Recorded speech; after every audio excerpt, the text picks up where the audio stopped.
सबको बहुत बहुत धन्यवाद। आज भारत जागृति से एक बहुत बढ़िया कार्यक्रम हमने लिया है, उसके बारे में बात करने के लिए, आप सबसे मिलने के लिए हमारे इनविटेशन पे इतने सारे लोग, हमारे मीडिया के भाई बहन आए हैं। अब सबका बहुत बहुत धन्यवाद करती हूँ। विमेन रिजर्वेशन बिल हमारे देश में इसका चर्चा तो काफ़ी दिनों से हो रहा है, लेकिन after 1996 once it was tabled in Rajya Sabha, it could never pass in Lok Sabha. तब से लेके आज तक 27 years के बाद भी हम अभी सिर्फ चर्चा ही कर रहे हैं। पहले तो 1996 में एक बार राज्यसभा में पास हुआ, फिर वो लैप्स हो गया। 1998, 1999, 2008 रिपीटेडली विमेंस रिजर्वेशन बिल को लाने का कोशिश हुआ है, लगातार अलग अलग सरकारों ने किया है। उन सब सरकारों का मैं बहुत बहुत धन्यवाद देती हूँ, specially madam Sonia Gandhi who was very instrumental in bringing the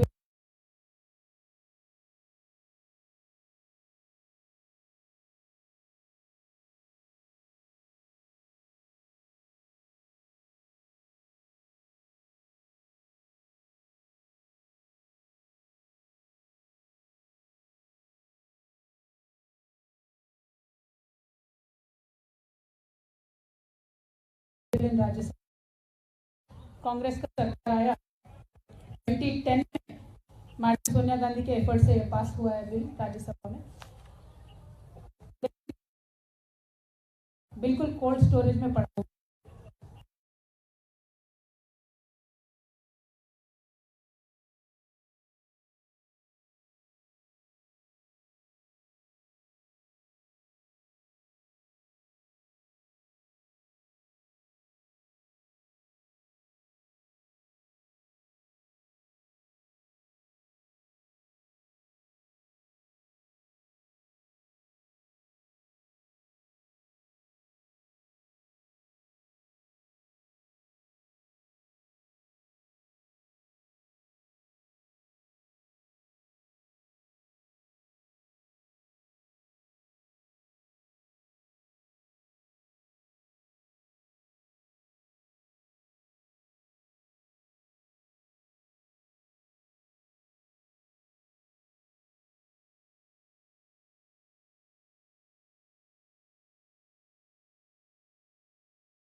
तो सिर्फ और सिर्फ महिला की भागीदारी कैसे बढ़ाना है राजनीतिक व्यवस्था में, उसके बारे में सोचिए।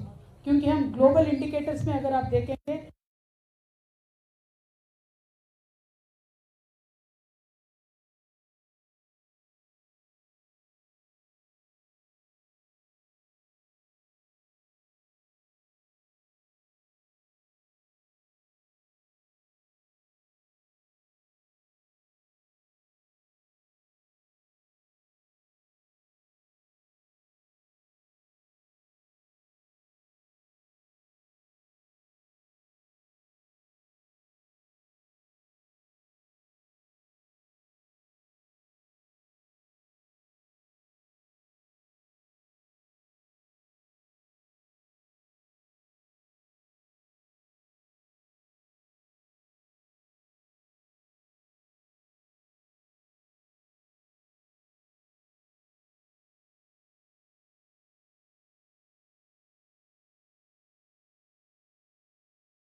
18 पॉलिटिकल पार्टीज के रिप्रेजेंटेटिव्स इसमें आएंगे और जिन महिलाओं ने इस बिल को पारित करने के लिए, इस बिल को लाने के लिए हम बोले कि आपको 9 मार्च को आना है, तो हमने कहा हमारा कार्यक्रम है, हम 16 मार्च को आएंगे, ऐसा हमारा रिक्वेस्ट था।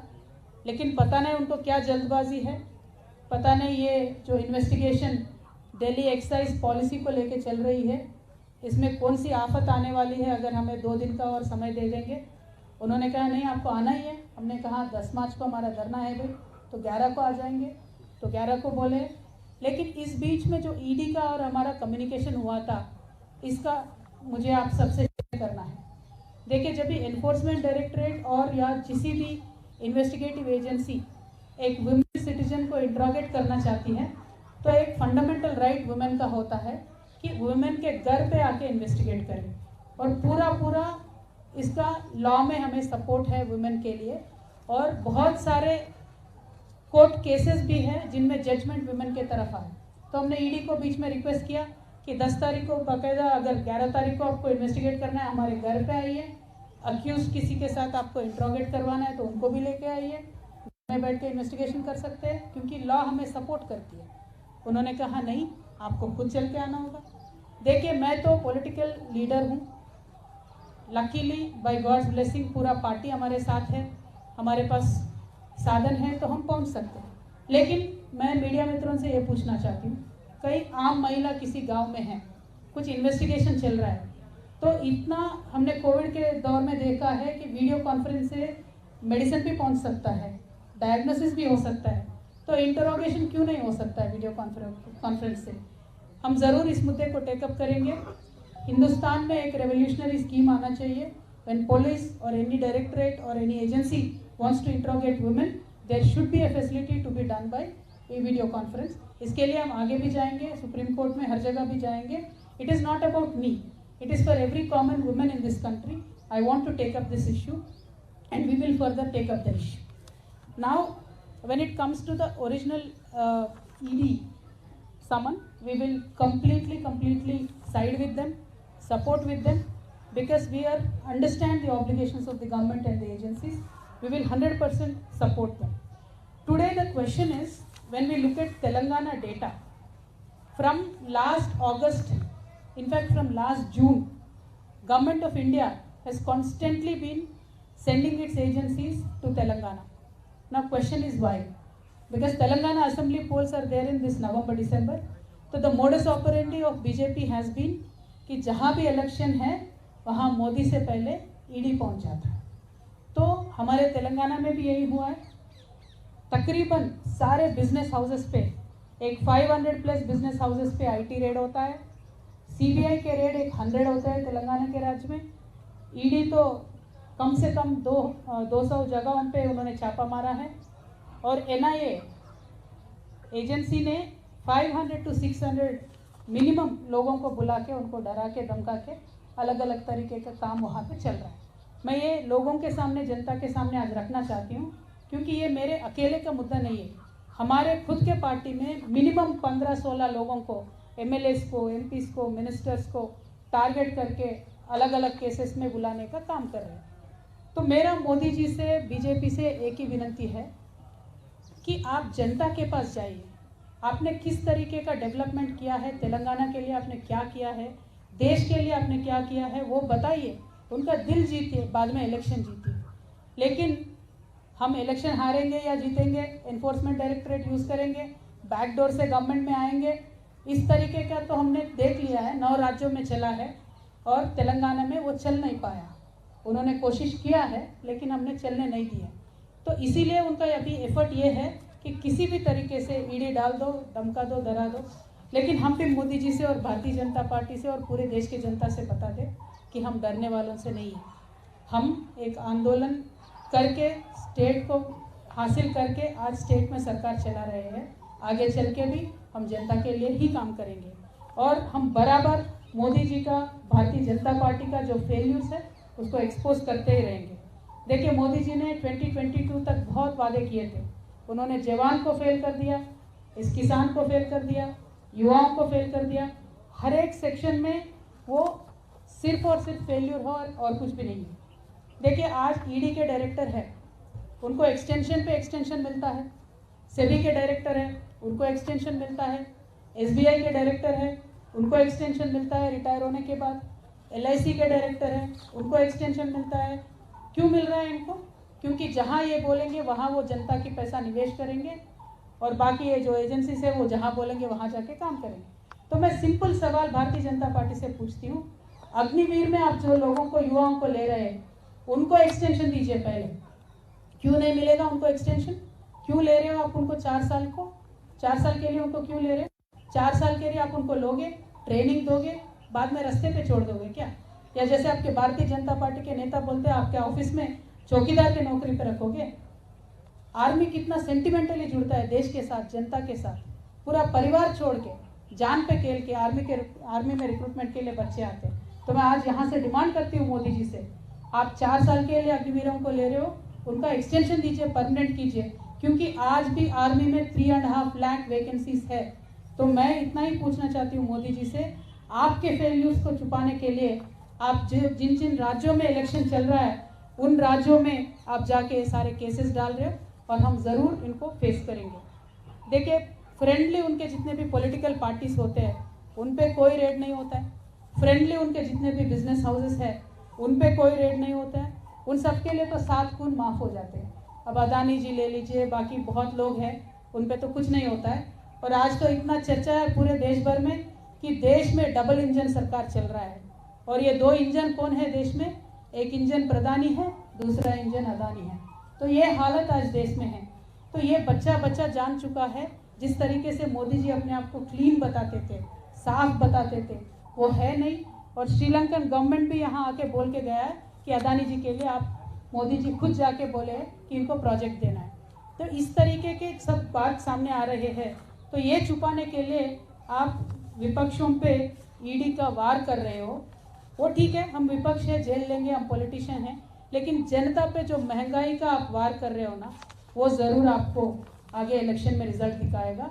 मोदी जी आप काम उस पर करिए। मेरा विनंती ये है भारतीय जनता पार्टी से, please work on reducing the prices, please work on giving more subsidies, please work on giving more jobs.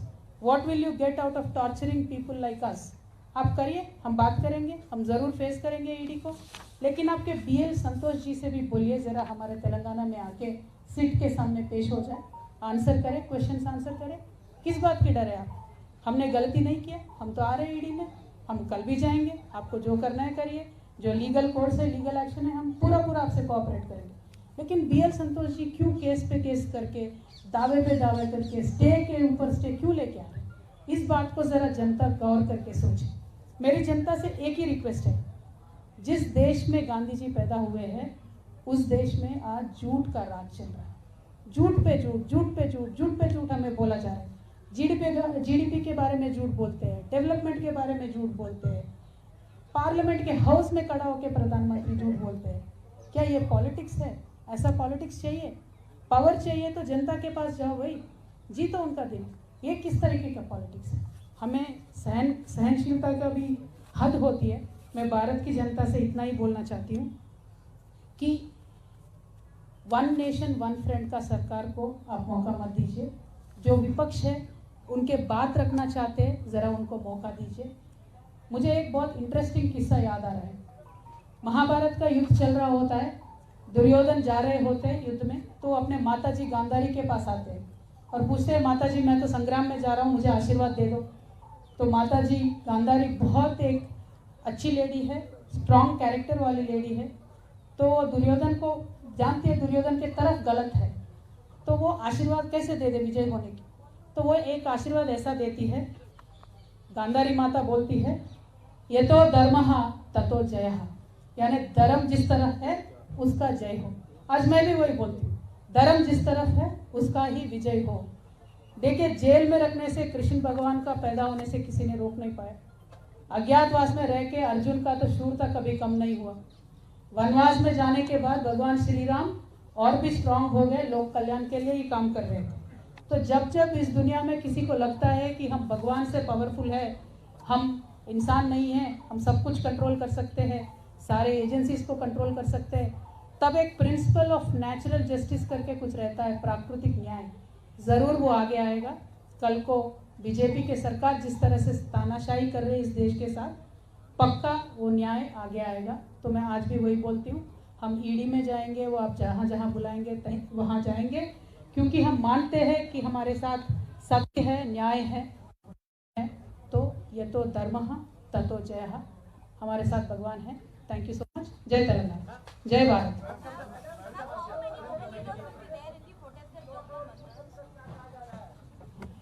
देखिए, पूरे देश से 29 स्टेट्स में जितने भी ऑर्गेनाइजेशंस हैं, हमने उन सबको वुमेन रिजर्वेशन पे भी फाइट किए, उन सबको बुलाया है। लकीली उन सब ने एक्सेप्ट भी किया है। तो at least 500 to 600 people will sit on the hunger strike, but the attendance will be much more. More than 6,000 people have confirmed that they will join us. More than 18 parties have confirmed that they will join in the protest.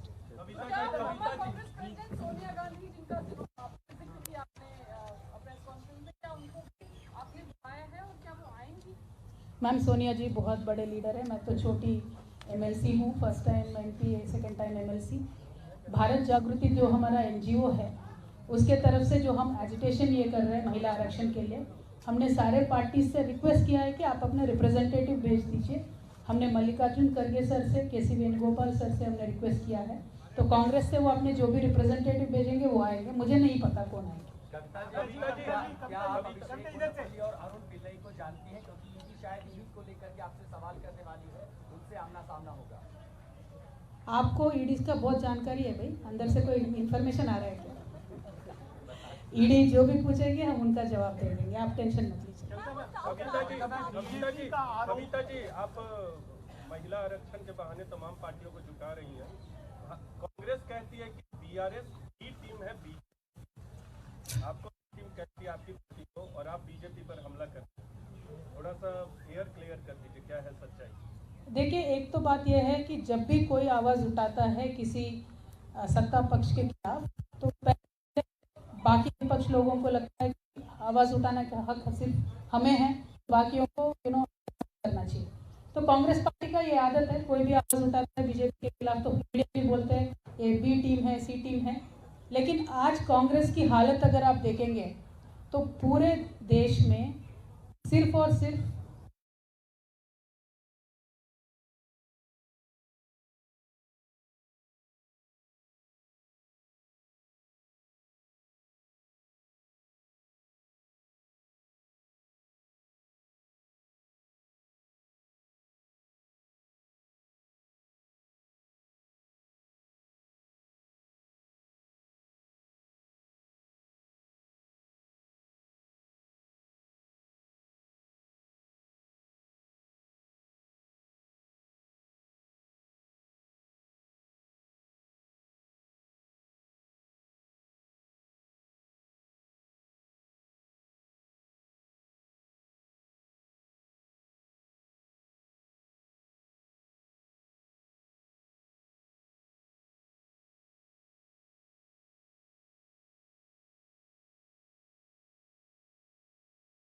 होगा, एक बहुत powerful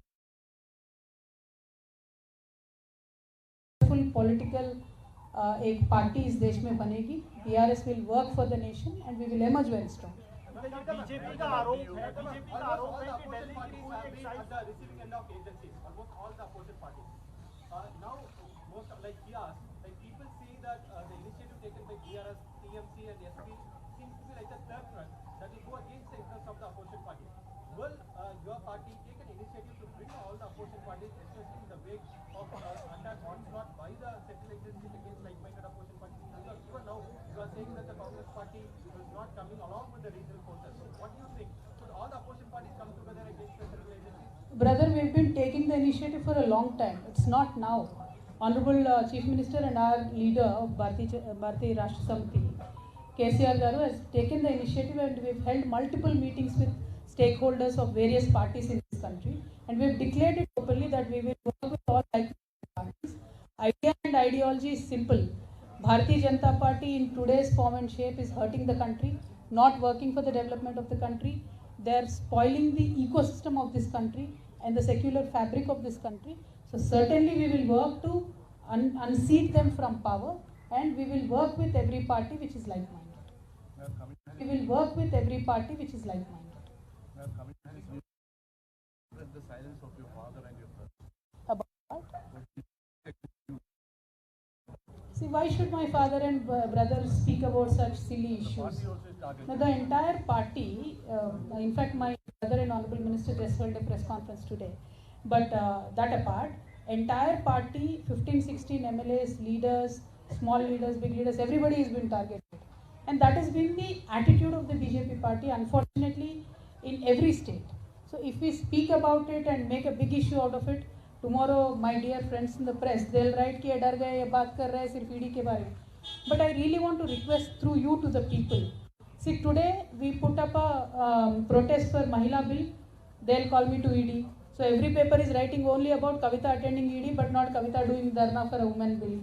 So tomorrow they'll increase the price of the cylinder, but then they'll call some other leader to ED. So cylinder hike price will not be there, issue will not be there. Some other leader going to the ED will be there. Some Adani issue comes, they'll call some other neta to ED. So the diversion tactics of Bharatiya Janata Party is what needs to be exposed today by all the political parties, and that is what today TRS is trying to do. See, I could have attended ED today and I could have cancelled the dharna tomorrow. Why am I not doing that? Because I want to prove a point that your diversion tactics will not work anymore. We will make sure that people will know about the issues, understand about the issues, and important issues of the country need to be highlighted. So we will work for that. That is our fight.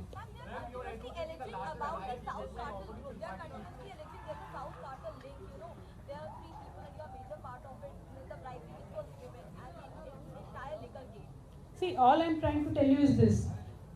Bharatiya Janata Party and its leaders will set up a narrative. Then they'll look for characters. Okay? So that has been the agenda, that has been the strategy from day one. Not only me, every politician, every political party or every business house which does not subscribe to their ideology, that is what they have done. They'll come up with their own narrative. They'll try to fix me up in one or the other roles. And they are calling me various names. Let them call. Let the people decide. We will cooperate with them. A larger alliance between opposition parties. Where does the Congress party stand in that alliance? Do you think that if required, you will, speak with them or they'll approach you? What is the stand or what is the status of Congress party in your idea of opposition? I'm just adding to that कि कांग्रेस हमेशा कहती है कि हमारे बिना कोई भी Alternate possible नहीं. हम ही एक ऑल्टरनेट फोर्स है, हमारे बिना कोई अलायंस पॉसिबल नहीं है. क्या धारणा पे सहमत है? देखिए, कांग्रेस कहाँ पे खड़ी है वो तो कांग्रेस से ही पूछना पड़ेगा, वो मुझे नहीं मालूम. लेकिन हम जहाँ पे खड़े हैं, हम जहाँ से अलग देख रहे हैं, हम समझते हैं कि सारे ऑपोजिशन को एक साथ आना चाहिए. उसमें कोई दो राय नहीं है. अब कांग्रेस की जिम्मेदारी देश के प्रति क्या है वो कांग्रेस डिसाइड कर ले.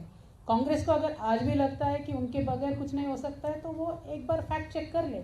क्योंकि 4000 एमएलएस में से आज कांग्रेस के पास सिर्फ 600 एमएलएस है. What is that number? Where is their number? Today in Tamil Nadu they are in a गठबंधन सरकार, but they have only 17 MLAs. In Bihar they have in Gadbandhan Sarkar. How many MLAs do they have? In Bengal मुश्किल से अभी by election में entry हुआ है, एक MLA है कांग्रेस का. See, the point is for me to not gun down the opposition. Point is we should get united. But then who should make that effort? Why should the burden be only on the other parties? Why should the burden be only on BRS? Yes, BRS's stated stand is that we will work for it. We are working for it. That is why we recently held a rally in Khammam where many CMs came. We are going to hold another rally in April where again various other leaders will come. Our efforts are on. So our efforts are on, but what about Congress's sincerity, Congress's efforts, and when will they shed their arrogance and come to reality? They will have to decide. I can't comment. Ma'am Congress अगर approach करती है तो आप election open है उसके लिए? सरकार 33% आरक्षण देने के बजाय 33% सीटें बढ़ा सकती है क्योंकि लोकसभा बड़ी हो गई है. तो अगर इस तरह का प्रस्ताव आता है तो आपका स्टैंड क्या होगा? देखिए, मैं क्या बोलती हूँ, किसी भी तरीके से कुछ भी तरकीब किया जा सकता है. अगर महिला आरक्षण की बिल की बात हो, टेबल किया जाए, तो रातों रात हमारे यहाँ इतने सारे साइंटिस्ट हैं, इतने सारे सोशल साइंटिस्ट हैं who can give us multiple solutions. लेकिन उस बहाने बिल को ना रोके, बस हमारा वही बात है. हमारे लीडर बीआरएस के लीडर केसीआर साहब ने भी ये ऑल्टरनेटिव दिया है कि अगर आपको लगता है महिला आरक्षण 33% देने से किसी का नुकसान हो रहा है तो सीटें बढ़ा दिए जा सकते हैं. बाद में भी 1/3 रिजर्व कर सकते हैं सीट्स, उसमें कोई दो राय नहीं है. there are multiple issues like quota within quota. Some parties have that objection. We do not have objection for that. In fact, we are saying OBC का जनगणना होना चाहिए, OBC का रिजर्वेशन हर एक उनको हक से मिलनी चाहिए. और इस देश का ऐसा हालत है सर कि कभी भी 150 ईयर्स में सेंसस नहीं रुका था, लेकिन मोदी सरकार आने के बाद आज तक नॉर्मल जनगणना भी नहीं हुआ, ओबीसी का छोड़िए. There is no census in this country done from last 10 years. And what development are we talking about? How are we going to talk about China? How are we going to compete with them? So to introduce women's bill, these issues or these concerns should not be the stumbling block. Let the bill come, let us all sit together and find a solution. That is our demand. Congress अगर approach करती है तो क्या प्रधानमंत्री के मुकाबले चेहरा होना चाहिए विपक्ष का, राहुल गांधी को क्या प्रधानमंत्री मोदी आप 2024 में चेहरा होना चाहिए? Same question. मैम कांग्रेस अगर अप्रोच करती है जैसा आपने भी कहा, तो क्या ओपन होगी बीआरएस या बीआरएस के लिए कांग्रेस अनटचेबल रहेगी?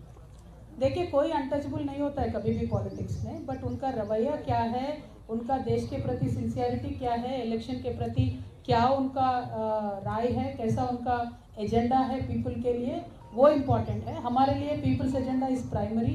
Whoever becomes the prime ministerial candidate is irrelevant. People's agenda is simple. Telangana today we give 24 hours free power. We want the entire country to have that.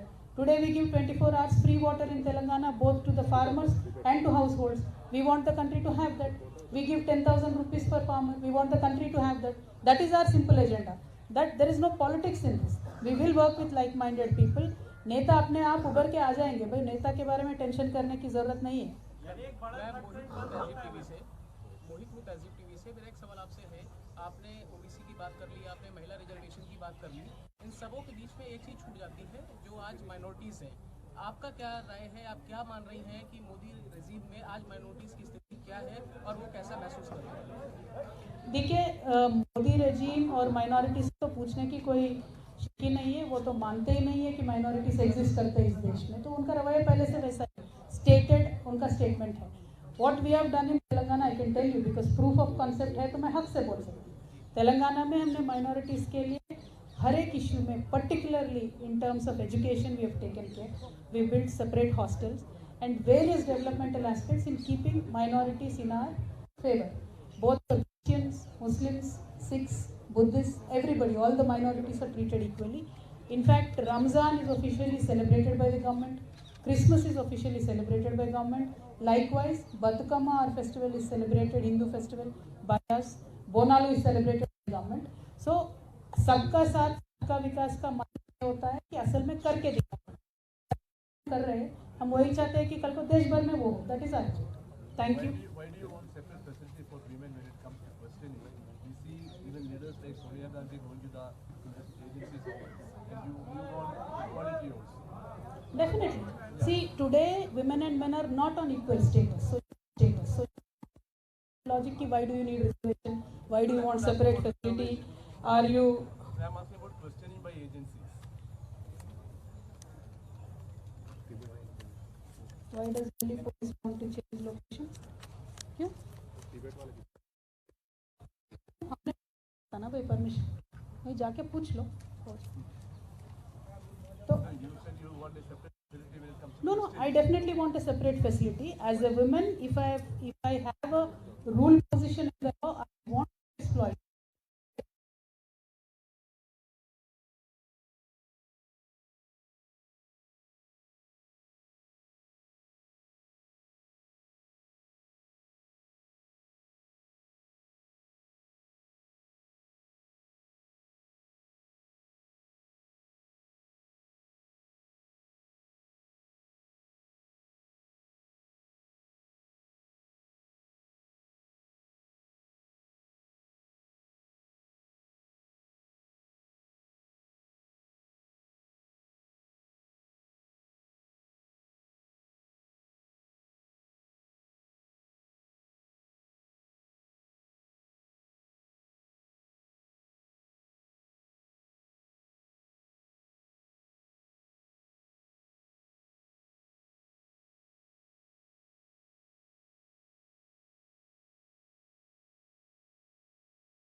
స్టోరేజ్లో ఉంది కాబట్టి దాన్ని మనము దాటుకొని ఇవాళ అది సాధించడానికి కోసమని ప్రయత్నం చేస్తూ ఉన్నాం. ఈ ప్రయత్నంలో తోడుగా నిలిచినటువంటి అనేక మంది మహిళా సంఘాలకు, అదేవిధంగా ఈ బిల్లు కోసం ముందు పనిచేసినటువంటి మహిళలందరికీ ధన్యవాదాలు తెలియజేస్తూ ఉన్నాం. చాలా పార్టీలు ఇప్పటికే వస్తామని చెప్పి 18 పార్టీల పైచిలికి చెప్పడం జరిగింది. వారికి వారి నాయకులందరికీ కూడా మనస్ఫూర్తిగా ధన్యవాదాలు తెలియజేస్తా ఉన్నాం. భారత్ జాగృతి తరఫున జరుగుతున్నటువంటి ఈ యొక్క కార్యక్రమం విజయవంతం అవుతుందని, అవ్వాలని, ఇది మొదలు మాత్రమే, ఆరంభం మాత్రమే. దీని తర్వాత మహిళా బిల్లు పైన అనేక కార్యక్రమాలు కూడా చేపడతామని మరొకసారి తెలియజేసుకుంటూ మీ అందరికీ కూడా ధన్యవాదాలు. నమస్కారం. Thank you. జై తెలంగాణ, జై భారత్.